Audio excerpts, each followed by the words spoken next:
Assalomu alaykum qarindoshlar. Pythondan asos yurish darsimizdan 31 qismga xush kelibsiz. Biz bu qismliqda oldingi hujjat bir taraf qilishning davomini so'zlaymiz. Ya'ni file processing'niki. Oldingidan biz qanday qilib bir ma'lum bir yoki saqlagan hujjatning ichidagi sonliq ma'lumotni o'qishni Python orqali o'qishni o'rgangan degan yozishni o'rganamiz. Esinglardimi? Masalan, eng avval qanda ma'lum bir biz meyega data degan bir folderni qurib oldik. Ondan onun ichiga qanda shahar meva deb ikki text file buning ichidan mana meva shahar ism deb qanda saqlab olib buni read degandan foydalanib funksiyasini foydalanib o'qigan. Shunaqmi? Amaliyotda qandaq deganda bu Python'ninki qisqartılma parametrlarına ait ko'p. Mesela mush yerda ingliz tilida masalan o'qishni read deydi. Ani ko'rdinglar? Read. Yozishni write deydi. Yozmoq. Endi bu yerda bu o'qishni read degan birinchi so'zning qisqartılması r bilan qanda yana bir parametrlashtirib texmi qanda tafsili buyruq belgili bo'ldi. Amaliyotda ma o'qmoq o'xshash. Ma r degan o'qu demakchi. O'qu demakchi. Hamda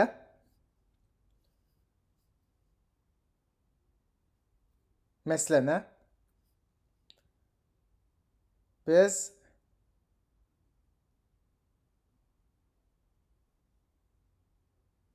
bir hujjat quraylik.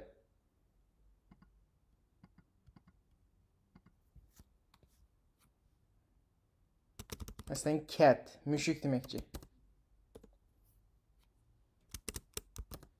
Cat. Yoki uyg'urchalamaysak. Mushuk. Mushuk bo'lsa bir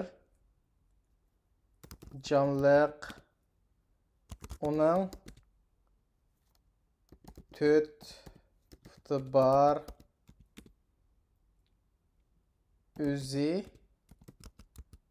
omoq shunga kishilar uni ermak qilib beqavoladi deb turay. Hem yani shunday bir sonliq ma'lumot kirgizdimda mushuk uchun. Buni endi men yangidan bir Python file quray. Cat deb.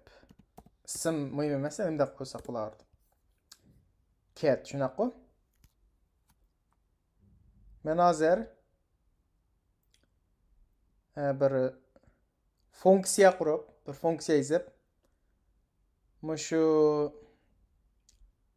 mushukdagi dastlabki 20 harfni besib chiqaradigan qanday bo'lsin 20 harfni besib chiqargan bir funksiya yozay.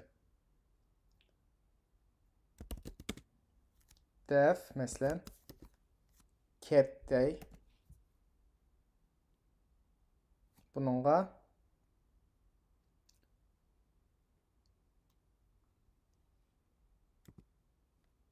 bir parametrlashtirsam masalan path bo'lsin.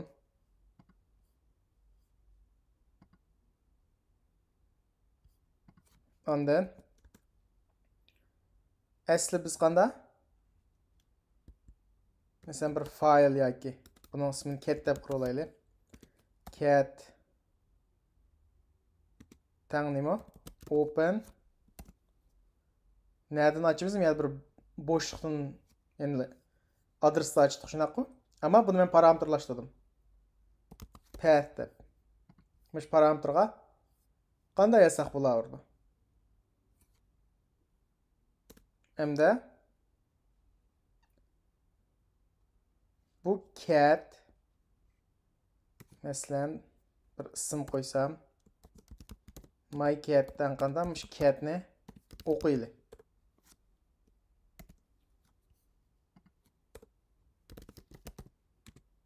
Andan o'qiganni dastlabki 20 dedik shunaqo. Ma slicingni o'rganganmiz. Masalan, dastlabki 20. Bo'lgandan keyin 21 deymiz. Mushu cat and adresini deb bersam data cat text qanday oldu?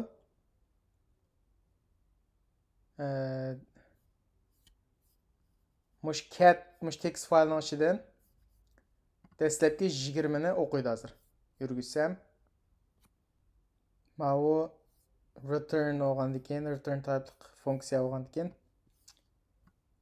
mana print qilamiz. Print qilsak chiqmaydi.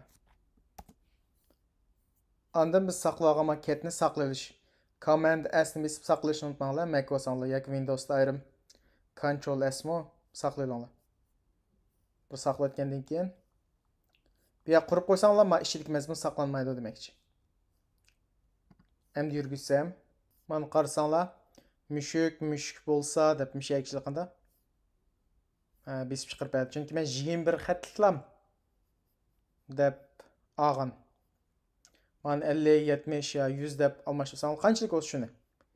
Yoki unda qilmaymish mycatlam deb qo'ysanglar hammani chiqarib beradi. Bu bir qanday funksiya deydi.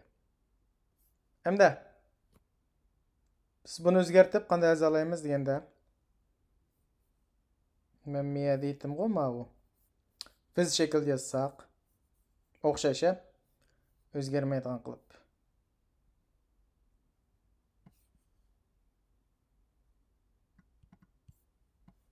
Mana 21 desek, az chiqib qolgan hammalarni chiqadigan qilib. Mana bu vaqt qanday o'zgaradi? Başta yazay.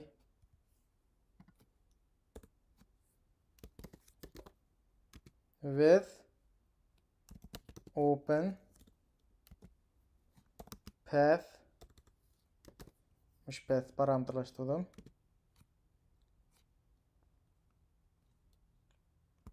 As mycat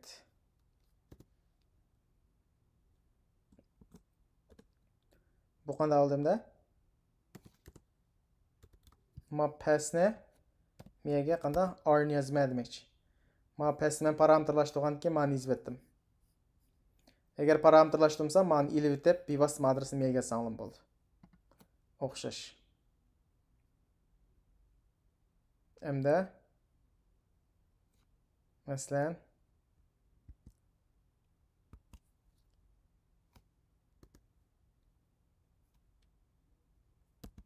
cat step buni qanday my cat read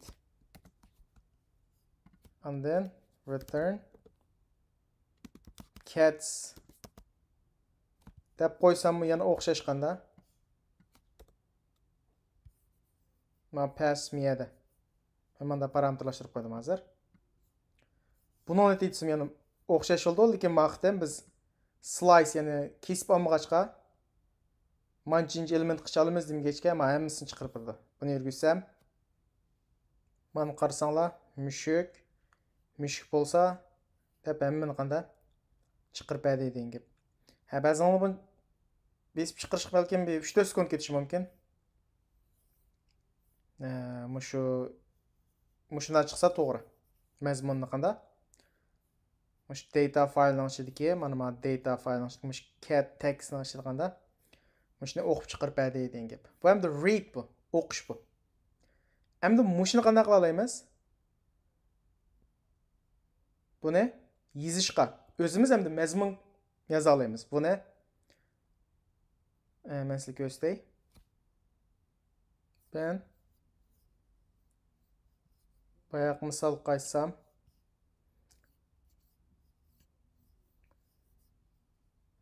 with open ma bu qanday r shakli shunaqo. Endi buningki yangidan birini quray. Bu da dog dey. Dog degan qanday it degan gap.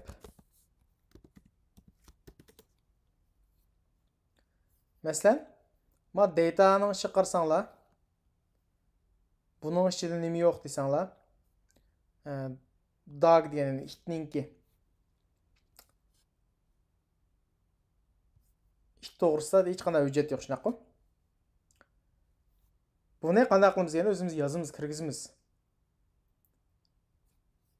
O'qishda biz avval miyada bir fayl qurib, uni o'zimiz yozib olgan. Hozir buningdan emas, shu Python hujjatdan foydalanib yasaymiz bu shaklda. Masalan, hozir qarasanglar. Hozir 3 lan bor text hujjatdan. 4-inchisi ham dog to'g'risida kirgizman. With open. Adresi nerede desanglar?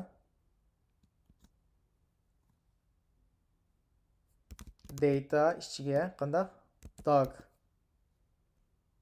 Text. Ma dog qanday? Bunda text hujjat yo'q-ku. Hozir kirgizamiz. Yozimiz demakchi. Qanday yozamiz? Megamda bayam degandek. Write ning qisqartirilmasi W. Qisqartirilmasi emas, birinchi harfi. As my dog deyim men alayım. Bu yerda cho'qim my dog deb emas. İsmini qanday qo'yasam bo'lardi menga? Tokyo yo Parij deb qo'yasam bo'lardi. Endi qanday qilamiz?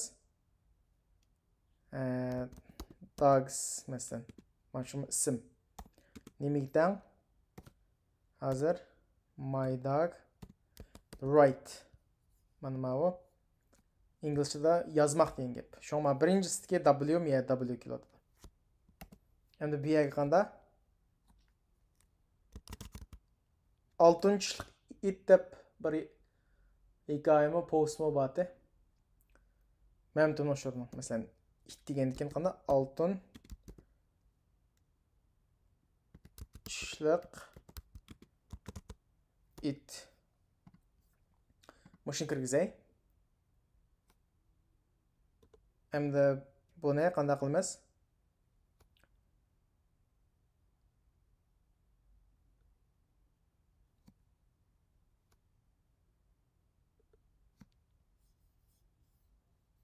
Yurgizma.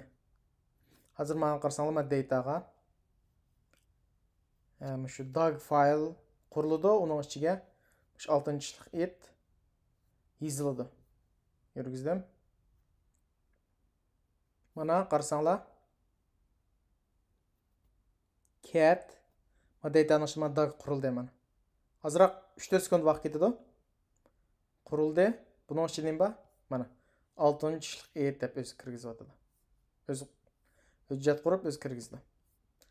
Amsili qurum qur.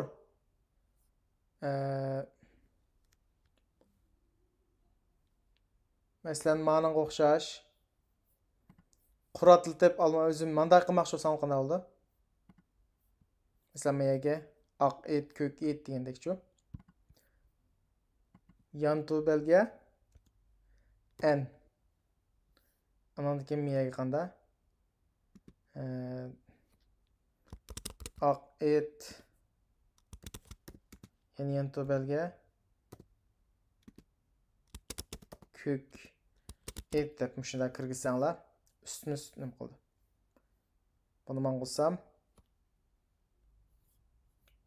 tagini assam, mana oq et, ko'k et deb chiqdi.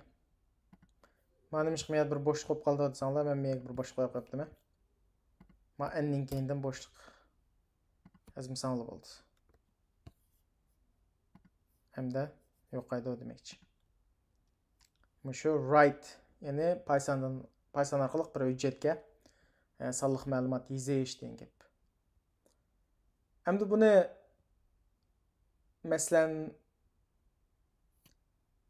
men ma'ning o'rniga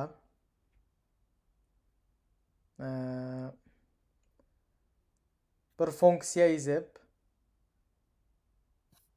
masalan men catning ichidagi mazmunni va dogning ichiga nima? Ma dog ma Python'ninki ma'no ichiga yozgan bir funksiya yazsam, Malan öchürük deyçi. Bu ne? Dog cat deb qo'yay.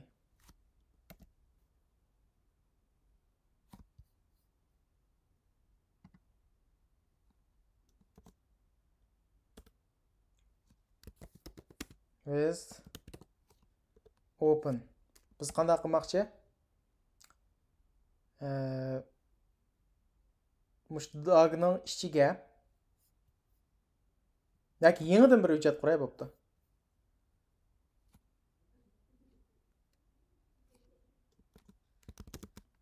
Dataning ichiga new dog dey. txt. Ma'nosi param to'xtanglar. W shunaqa. As dog day. Endi hozir mani ismini parametrlashtirib etsam bo'ldi. Qanday parametrlashtiryapman? Men xohlagancha. Masalan, dog pass debchi. Xohlagancha ism bek nimasmi? Parametrlashtiryaptim. Sal turib qanday qilaman? Chaqirgan chog'da. Mana shu dog catga hozirgi adresini yozmayman demoqchi. Endi biz qanday qilamiz? Bu yerga masalan my new dog deb yoz. Mush dogning ichiga qanday qilamiz? Cat mushuk degani kirgizmoqchi biz shunaqa. Kirgizsak mushaga. Ondan qanday bo'ldi? Mushu my new dogni return qilsaqlam. Bu besib chiqadi bu bir funksiya. Buni qanday besib chiqaramiz? Masalan, dog cat men nimda parametrlashtirgan passga ma'ni kirgizdim shunaqa. Endi nega nima deb yozamiz? Mazmun nima? Catning qanday yozamiz desanglar. Masalan, catnikini ochimiz. Masalan, uni cat file deb turay. Open. Ma read nima bu? Cat file nimning ichida data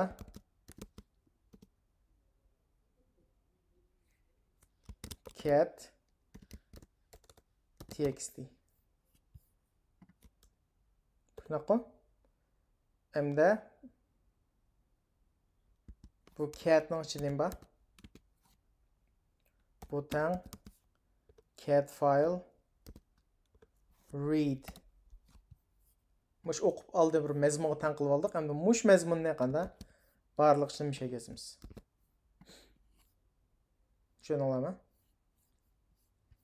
Endi chaqirsam mushni yangidan bir nima bu? New dog degan bir hujjat paydo bo'ldi mana ichiga, dataning ichiga.